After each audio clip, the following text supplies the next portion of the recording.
Hello friends, welcome to philosophy Gyan आणि मी आहे हर्षा पिंपळकर. या व्हिडिओ लेक्चरमध्ये आज आपण बघत आहोत रेने डेकार्तची. ओके, तर तुम्ही माझे फर्स्ट आणि सेकंड व्हिडिओ नसेल बघितले तर पहिले बघून घ्या. कारण याच्यासाठी तुम्हाला तुमची जी कॉन्सेप्ट आहे, तुम्ही जी थेअरी बघत आहात ती पूर्ण क्लिअर झाली पाहिजे. म्हणजे त्याच्याबद्दल जी तुमची अंडरस्टँडिंग आहे ती पूर्ण क्लिअर झाली पाहिजे. ओके, फर्स्टली तो. सेकंड, तुम्हाला प्रॉपर तरीकेने तुमची नोट्स काढता आली पाहिजे. आणि थर्ड व्हिडिओमध्ये आज आपण काय बघणार आहोत, हे नवीन कॉन्सेप्ट आहे.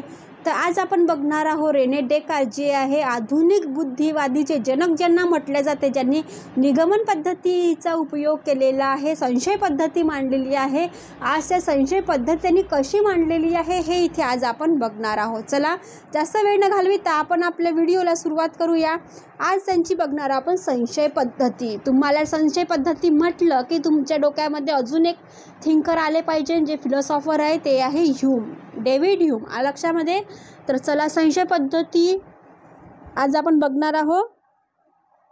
आता डाऊट म्हटलं का तुम्ही डाऊट कोणावरती करता, हा पहिला काय असणार आहे, पहिले आपल्याला क्वेश्चन मार्क पडला पाहिजे.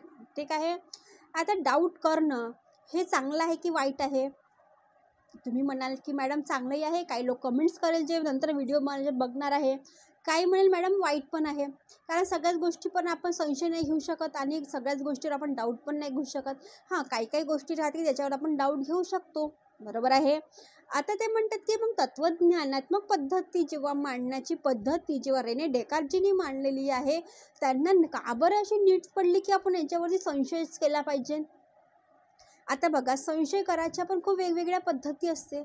पण जेव्हा संशयवाद जेव्हा आपल्याला फिलॉसॉफीमध्ये शिकायचं असते, तर ते संशयवाद कसा असला पाहिजे हे आपल्याला रेने डेकार्तजी सांगत असते. ठीक आहे. तर ज्याप्रमाणे प्रत्येक तत्वज्ञानाची तत्ववेत्यांची विचार करण्याची एक विशिष्ट अशी काय असते, एक पद्धती असते. माझी विचार करण्याची पद्धती वेगळी असणार आहे. जे व्हिडिओ बघत आहे त्यांची विचार करण्याची पद्धती वेगळी असणार आहे. ज्याने पुस्तक लिहिलेली आहे त्यांची विचार करण्याची पद्धती वेगळी असेल आणि जो व्हिडिओ बघत आहे त्याची पण विचार करण्याची पद्धती वेगळीच असणार आहे. बरोबर आहे. आता मला तर माहीत नाही आहे की माझा व्हिडिओ कोण कोण बघत आहे म्हणून. म्हणजे विचार करायसाठी पण काय लागत असते, बुद्धी लागत असते. आलं लक्षामध्ये. आणि विचार करायसाठी पण काय करत असते, वेगवेगळ्या गोष्टीतून आपल्याला विचार करावा लागत असतो. आणि म्हणूनच ते म्हणतात की जेही तत्ववेते आहे त्यांचा विचार करण्याची पद्धती वेगवेगळी असणार आहे. ओके, असे मानुसार डेकार्तचीही विचार करण्याची पद्धती काय आहे, विशिष्ट अशी पद्धती आहे. आता त्यांची ही जी विचार पद्धती आहे हे तत्वज्ञानात्मक अत्यंत महत्त्वाची मानली जात असते. आता त्यांच्या विचार करण्याच्या पद्धतीलाच संशय पद्धती असे म्हटले जाते. बरोबर आहे. त्यांनी जर विचारच नसता केला, लक्षात ठेवा, जर तुम्ही विचारच नसता केला की मला ग्रॅज्युएशन करायचं आहे, तर तुम्ही एखादा सब्जेक्ट जेव्हा चूज करायचं असतं तर तुम्ही विचारपूर्वकच चूज करता ना.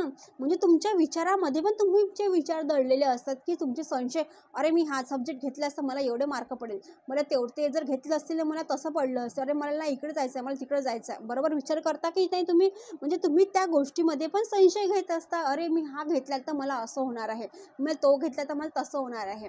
आणि कोणता सोपा सब्जेक्ट आहे याच्याकडे तुम्ही, अरे याचे डायग्राम तर नाही आहे, अरे मला याच्यात आवडत नाही, अरे याच्यानं मॅथमॅटिक्स तर नाही आहे, असं जेव्हा तुम्ही संशय घेत असता, हा तुमचा संशय पद्धती ही बरोबर असली पाहिजे. तसं रेने डेकार्तजींना पण जेव्हा संशय पद्धतीचा विचार करावा लागत असते तेव्हा पण त्यांची विचार करण्याची पद्धती ही वेगळीच असली पाहिजे.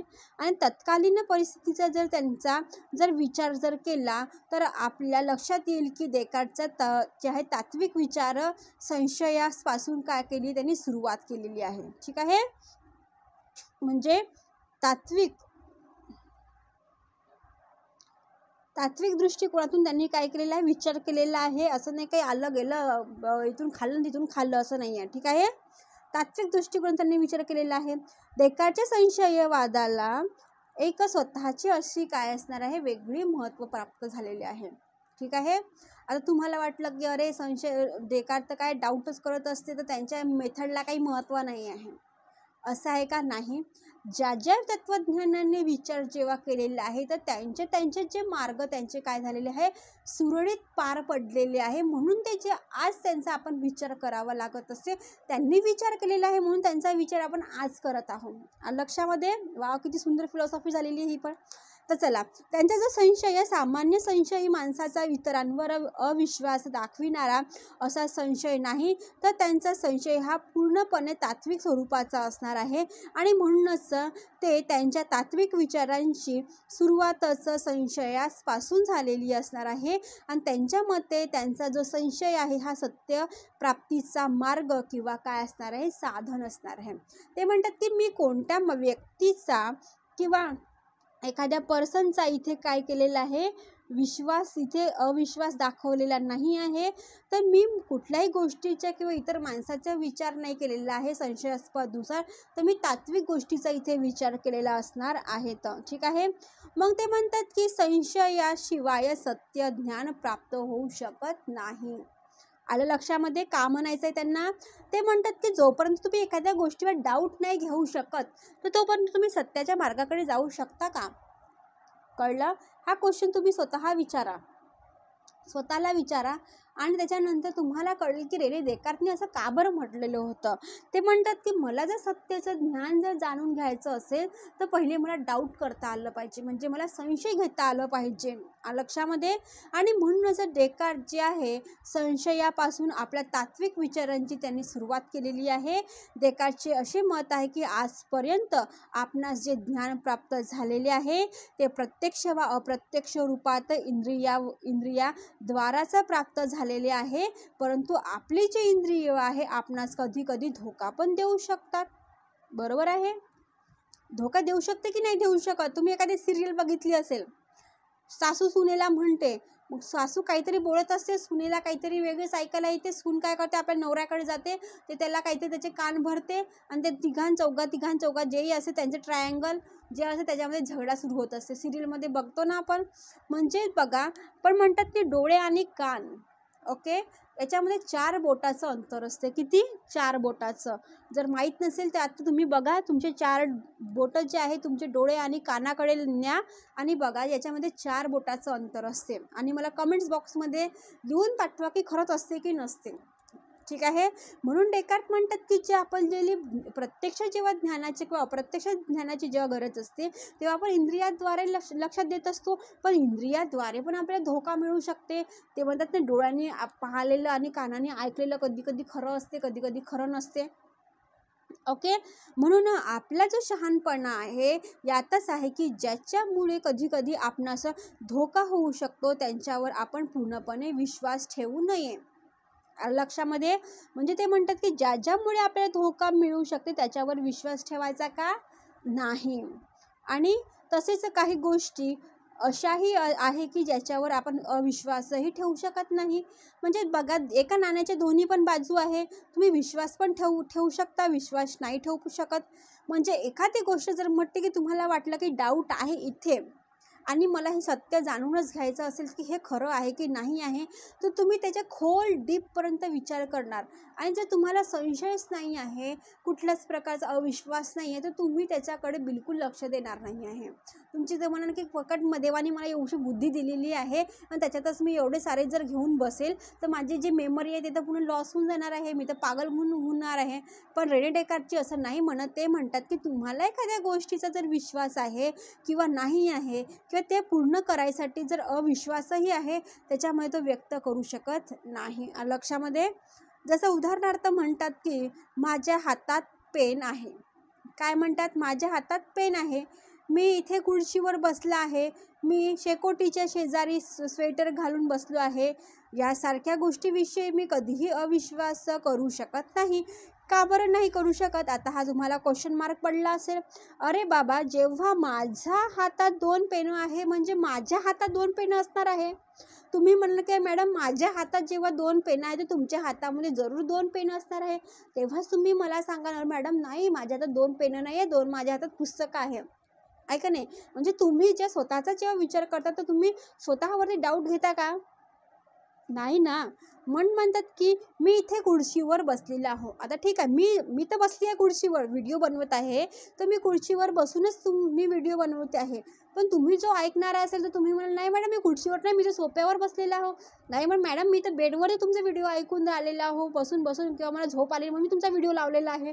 काही स्टुडंट पण असे असतात की जेव्हा मला झोप येते तेव्हा मी म्हणते मी व्हिडिओ लावून घेते तुमचावाला. नाही पण सत्य घटना आहे की नाही. म्हणून मी म्हटलं की जेव्हा विचार करत जातो, जेव्हा मी असते स्वतः, तेव्हा मी ती गोष्ट काय करते, कुठे बसलेली आहे, कुठे काय करत आहे, तेव्हा मी प्रॉपर तरीकेने सांगू शकणार आहे. आता मी म्हटलं की मी आता हिवाळा आहे, मी शेकोटीसमोर स्वेटर घालून बसलेली आहे. म्हणून मी म्हटलं ना, रेनी ट्रेकर्स म्हणतात की हे जे मी आहे किंवा माझं आहे हे सगळ्यात महत्त्वाचं असणार आहे. याच्यावरती मी कधी पण डाऊट घेऊ शकत नाही किंवा संशय घेऊ शकत नाही. ठीक आहे. परंतु आपणास हे पूर्णपणे लक्षात ठेवले पाहिजे की मी एक सामान्य माणूस आहे. मनुष्य असल्या कारणाने मी बोलते, मी उठते, मी झोपते, मी स्वप्न पाहते. स्वप्नात म्हणजे अनेक खोट्या मोठ्या चांगल्या गोष्टी बघत असते आणि ज्या की अस्तित्वात नसतात. बरोबर आहे. आता स्वप्नामध्ये म्हटलं की कुठली गोष्ट अस्तित्वात नसते, ती आपली कल्पना असते, इमॅजिन असते. असं झालं. आणि गाढझोपेमध्ये आपण बघितलं त्याच्यानंतर आपल्याला आपण उठतो तर ती गोष्ट खरं असते का? नाही ना. म्हणून त्या वास्तवात तशा असत नाही. पण घेतलेले जे उदाहरण आहे या ठिकाणी स्पष्ट सांगता येते. ते म्हणतात की मी जे स्वप्नातल्या गोष्टी आहे मी खरं मानणार नाही. पण जेव्हा मी ते उदाहरण जे समोर सांगितलेले आहे, माझ्या हातात 2 पेन आहे, मी इथे खुर्चीवर बसलेला आहो, मी शेकोटी समोर स्वेटर घालून बसलेला आहे, या गोष्टीवरती मी डाऊट घेऊ शकत नाही. ह्या गोष्टी काय आहे बरोबर असणार आहे. अजून ते उदाहरण देतात की मी अगदी गाढ झोपेत आहे. आता स्वप्न अवस्थेतल्या गोष्टी सांगितलेल्या आहे. मी अगदी गाढ झोपेत आहे आणि गाढ झोपेत असताना मी स्वप्न पाहत आहे. आता बघा, गाढ झोपेत असताना तुम्ही कुठलं स्वप्न पाहता हे तुमच्यावरती असणार आहे. चांगलं स्वप्न बघाल तर मी राष्ट्रपती झालेलं असणार आहे किंवा माझी एखादी खूप मोठी एक्झाम पास झालेली आहे, मला छान प्रकारे ड्युटी लागलेली आहे, मग मला चांगलं लग्न करायचं आहे, मला असं करायचं आहे, मला तसं करायचं आहे, मला घर घ्यायचं आहे, हे तुम्ही स्वप्नामध्ये ठरवू शकता. इमॅजिन करतो आपण. ओके. पण सध्या थंडीचे दिवस आहे आणि मी शेकोटीच्या जवळ कपडे घालून बसलेलो आहे. पण स्वप्नभंग झाल्याचं म्हणजेच वास्तविक जीवनात पाहतो तर मी अंथरुणावर कपडे न घालताच झोपलेलो आहे. बघा किती सुंदर उदाहरण ते सांगतात की मी गाढ झोपेत आहे. गाढ झोपेमध्ये असताना मी स्वप्न बघत आहे आणि सध्या जर बघितले मी थंडीचे दिवस सुरू आहे आणि शेकोटीच्या जवळ कपडे घालून बसलेलो आहे. पण स्वप्न जेव्हा माझं भंग झालं तर माझ्या म्हणजे वास्तविक जेव्हा जीवनात आलं तर ते मी अंथरुणावरती कपडे न घालता झोपलेलो आहे आणि स्वप्न अवस्थेत कितीतरी वेळा जागृत अवस्थेसारखी कार्य करीत असल्याचा भ्रम आपणास इथे होतो आणि कुणाचा ठाऊक सध्या स्थितीतही आपणास भ्रम होत आहे.